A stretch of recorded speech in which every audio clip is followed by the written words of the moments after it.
தமிழகத்தின் சமகால அரசியல் நிகழ்வுகள், சமூக மாற்றங்கள் மற்றும் புதிய அரசியல் கட்சிகளின் நகர்வுகள் குறித்து தனது நக்கீரன் ஊடகம் மற்றும் யூடியூப் நேர்காணல் வழியாக தொடர்ந்து தீவிரமாக தனது கருத்துக்களை எடுத்து வைக்கக்கூடிய ஊடகவியலாளரும் பத்திரிகையாளருமான திரு நக்கீரன் கோபால் அவர்களை மேடைக்கு வந்து பேசுமாறு அன்போடு அழைக்கிறோம்.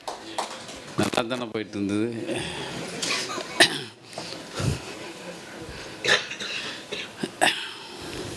எனக்கு முன்னாடி புத்தகத்தையே படிச்சிட்டாரு. எங்கள் டைரக்டரு பாதி சொல்லிட்டாரு, இந்த டைரக்டரு போகிற போக்கில் சொல்லிட்டாரு, பழனிசாமின்னு பாதி சொல்லிட்டாரு. நான் வியந்து பார்த்தது, ஒரு புத்தக வெளியீட்டு விழாவுக்கு இவ்வளோ பெருசுகள் வந்திருக்கேன்னு. நான் கேட்டேன், வேடிட்டேன், எப்போ 5:30 மணின்னு போட்டால் 5:30 மணிக்கு ஆரம்பிச்சிருவீங்களான்னு. எந்த காலத்தில் புத்தக வெளியீட்டு விழா 5:30 மணிக்கு போட்டு 5:30 மணிக்கு ஆரம்பித்தாங்க அப்படின்னு. இல்லைண்ணே, அது ஐஏஎஸ். சும்மா நான் விருந்தாளியாக வந்தேன். வந்தவனுக்கு மேடை. எங்கள் தர்மன் இருக்காங்க. ஒரு தேயில இவ்வளோ விஷயம் இருக்குங்கிறத இப்போ எங்கள் போலீஸ்கார் சொல்லி தான்,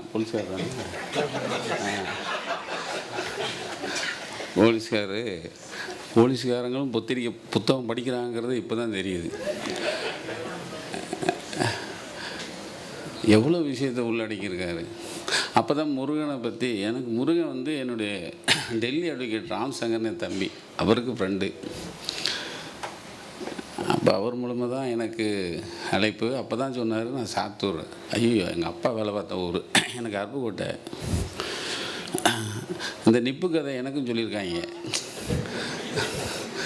நிப் ஃபேக்ட்ரி நிறைய இருந்தது அப்படின்னு சொல்லி. எங்கள் அப்பா இப்போ ஹைவேஸில் பியூனை ஒர்க் பண்ணாங்க. ஃபேக்ட்ரி நிறையா இருக்கும். நிப்பை வாங்கிட்டு வருவார் எங்கள் அப்பா.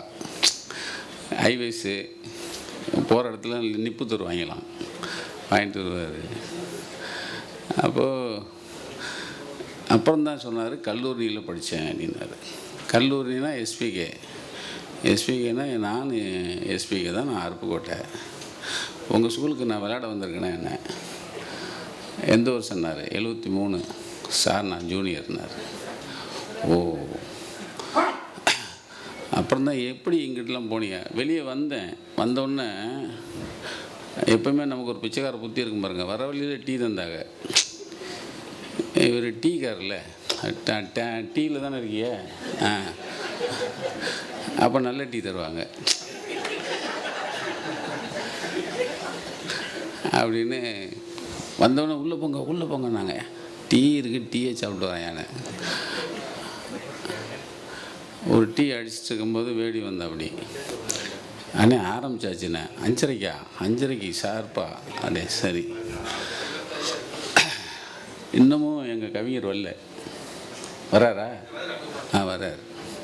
அவர் யதார்த்தமாக ஒரு புத்தக வெளியீட்டு விழா இப்போ தான் 1 மணி நேரம் கழித்து தான் ஆரம்பிப்பீங்கன்னு நம்பிக்கையில் வராரு.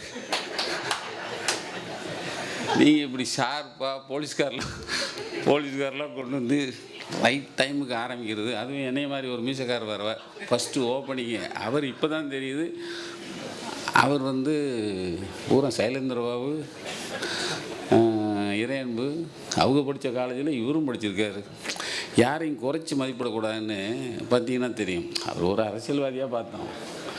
இப்போ தான் தெரியுது அவர் வந்து பிஎஸ்சி அக்ரியானே,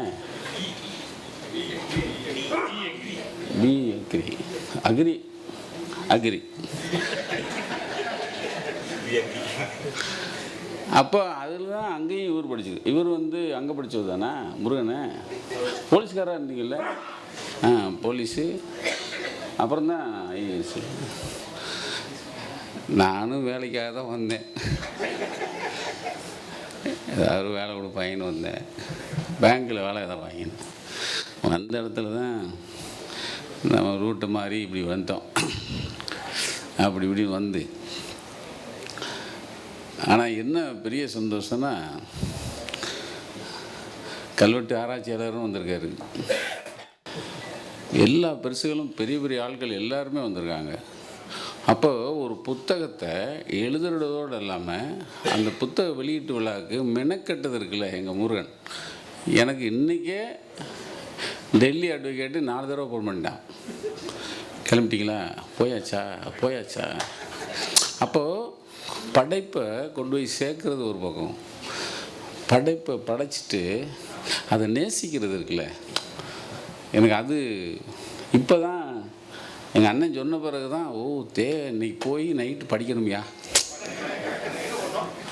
கட்டாயமாக படிக்கணும். ஏன்னா அத்தனை விஷயங்களை, மண்ணோட விஷயங்களை இவ்வளவு சொல்லியிருக்கார் அவர். அப்போ இந்த விஷயங்களை நான் படிக்கணுங்கிற ஒரு ஆர்வத்தை எனக்கு இங்கே போலீஸ்கார் பேசின பிறகு தான் எனக்கே நம்பிக்கை வந்துச்சு. அப்போது எழுத்துக்கு இருக்கியா சாகா வரம் இருக்குது. எனக்கு பின்னாடி எங்கள் சீனியர் உட்கார்ந்தார். அவர் எங்கள் முருகனுக்கு சீனியர், ஆனால் எங்கள் ஸ்கூலில் படித்தவர்.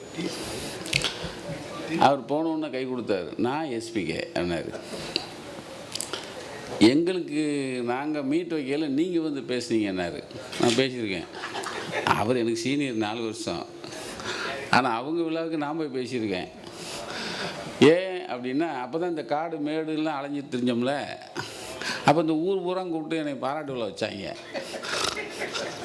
அப்போ எங்கள் ஊர் சீனியர், இந்த சீனியர் எங்களை மதித்ததே கிடையாது. ஹாக்கி விளையாடையில் வெளியே நின்று பால் எடுத்து போடுற வேலையை தான் நமக்கு கொடுப்பாங்க.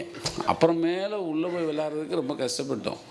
அந்த சீனியர் நமக்கு பின்னாடி உட்காந்துருக்காரு. எங்கள் முருகனுக்கு அவர் சீனியர். எப்படி பாருங்கள், அதாவது எனக்கு இந்த நாவல் வெளியீட்டு விழா மறக்க முடியாத ஒரு சம்பவமாகி போயிடுச்சு. இப்போ நான் கூட ஞாயிற்றுக்கிழமை ஞாயிற்றுக்கிழமை வச்சு நான் அவன்கிட்ட கேட்டேன், ஞாயிற்றுக்கிழமை எல்லோரும் மத்தியான நேரம் தூங்கி எந்திரிக்கிற நேரம், பாதி பேர் வந்து சினிமா பார்க்குற நேரம், பாதி பேர் டிவி பார்க்குற நேரம், இந்த நேரம் போய் 5:30 மணிக்கு வச்சுருக்கிய அப்படின்னு வேடிட்டு கூட கேட்டேன். இதெல்லாம் ஐஏஎஸ் வச்சது.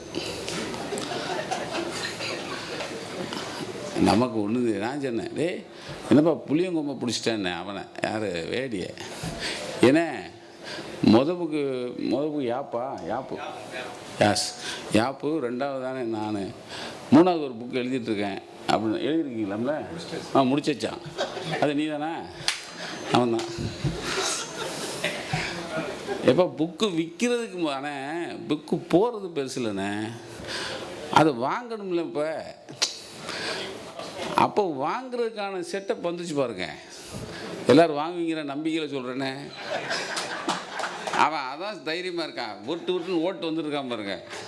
முருகனை எழுதுறதோடு முடிச்சிட்டாரு. இப்போ அவன் வெடப்பாத்துறது காரணமே நமக்கு வியாபாரம் நல்லா இருக்குது நிச்சயம் அப்படிங்கிற வெடப்புலேயே இருறான். அதில் வேற எங்கள் அண்ணன் பத்திரிக்கை புத்தகத்தில் இருக்கிற விஷயங்களை நல்லா அழகாக சொல்லிட்டாங்களா, அதில் அவனுக்கு இன்றைக்கி வந்து தூங்கவே மாட்டான் எங்கள் ஆளுக்கு. ஆக இன்னமும் சொல்கிறேன், ஒரு புத்தகம் நேசித்து எழுதுறது, அதுவும் இப்போ அண்ணன் சொன்ன பிறகு தான் நம்மளும் நம்ம மண்ணை பற்றி எழுதணுமே. நான் அந்த போராட்டத்தை எழுதிங்க குண்டக்கு ஒரு 10-15 புக்கு எழுதியிருக்கேன். ஆனால் பூரா போராட்டமாக இருக்கும். ஓடினது, ஒளிஞ்சது, ஜெயிலில் இருந்தது, அங்கே கொன்னது, இங்கே கொன்னது, அந்த கொலை இந்த கொலைன்னே எழுதி இப்போ தான் மண்ணை பற்றி எழுதணுங்கிற ஒரு ஆர்வம் எங்கள் முருகனை வச்சு, முருகனை எழுதின புக்கை பற்றி ஒரு பேசுறதுலேருந்து வந்து ரொம்ப சந்தோஷம் உண்மையிலே. அதாவது சில நட்புகள் கிடைக்கிறதுங்கிறதுலாம் ஒரு வரம். அந்த வகையில் முருகன் சாருடைய இந்த ஆதரவோடு அந்த நட்பும் கிடைச்சிது. அதுலேயும் எங்களுக்கு ரொம்ப சீனியராக இருக்கிற எங்கள் வசந்தண்ணே, நான் பார்த்ததுலேருந்து அப்படியே தான் இருப்பார். பார்த்தீங்கன்னா தெரியும், அதே மாதிரி டிஷர்ட்டு அப்படியே தான் இருப்பார். அது எங்கள் ராஜமுருகனே எனக்கு ரைவல் பத்திரிகையிலேருந்து வந்தவர். ஆனால் இன்றைக்கி திரைத்துறையில் நாம் எதெல்லாம் சொல்லி சாதிக்க நினச்சோமோ அதை பூரா கொண்டு வந்து கண்ணு முன்னாடி நிறுத்தினேன். இந்த மயிலாடுலாம் மிரட்டிச்சு. மயிலாடு நீங்கள் தான் எடுத்தியே? ஆமாம், மயிலாடு மாதிரி அடுத்து எங்கள் வெயிலண்ணா இப்போ அவர் புத்தகத்தை பற்றி தானே பேச போறிய. ஆமாம், அவர் கொஞ்சம் எடுத்து வச்சுருப்பார். அவர் வெயிலோட விளாண்டவர் அவர்.